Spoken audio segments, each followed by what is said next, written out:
causes positive reinforcement.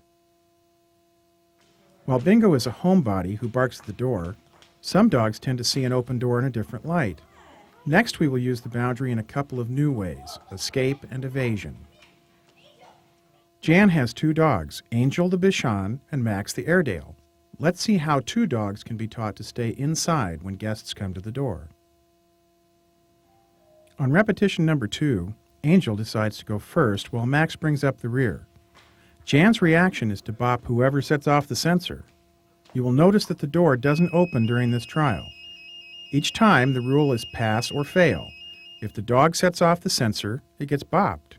If it doesn't, it gets positive reinforcement for good behavior. Make sure that you don't give mixed signals by including punishment and positive reinforcement on the same repetition. On the next attempt, Angel is nowhere to be seen. She learned her lesson very quickly. Max, on the other hand, is an Airedale. If Missouri's the show-me state, Airedales are the show-me dogs. He will have to have his own lessons to get him to change his behavior. This time, Max starts to cut in front of Jan to get to the door. As he sets off the alarm, Jan lets him have it with the bopper.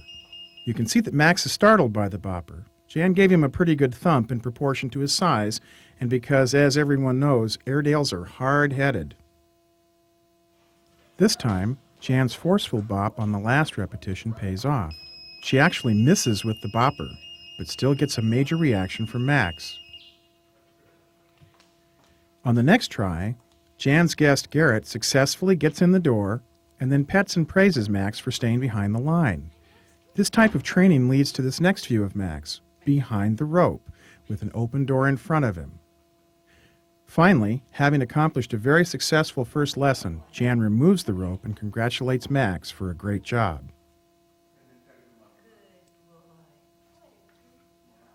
Here's an application for the boundary that we can all relate to. Many people have difficulties with gardeners and children leaving a gate open. This situation is going to doubly test Mac. He will be expected to ignore me and Tug as we take out the garbage. When doing outdoor training, make sure the boundary is established exactly the way you did it indoors. You will need to set up the sensor, thread, and rope to teach the dog that the boundary works no matter where he sees it. After dumping the garbage, Tug and I are going to recross the rope and return to the yard. Mac gets congratulated for remaining behind the rope with a pat on the head and some praise. A little practice and this can become a dependable routine.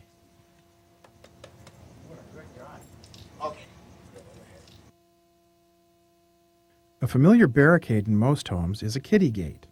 These physical barriers work effectively for dogs and people.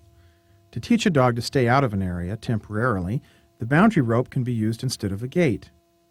If you have an area that you wish to make permanently off limits, use the sensor and thread without the rope.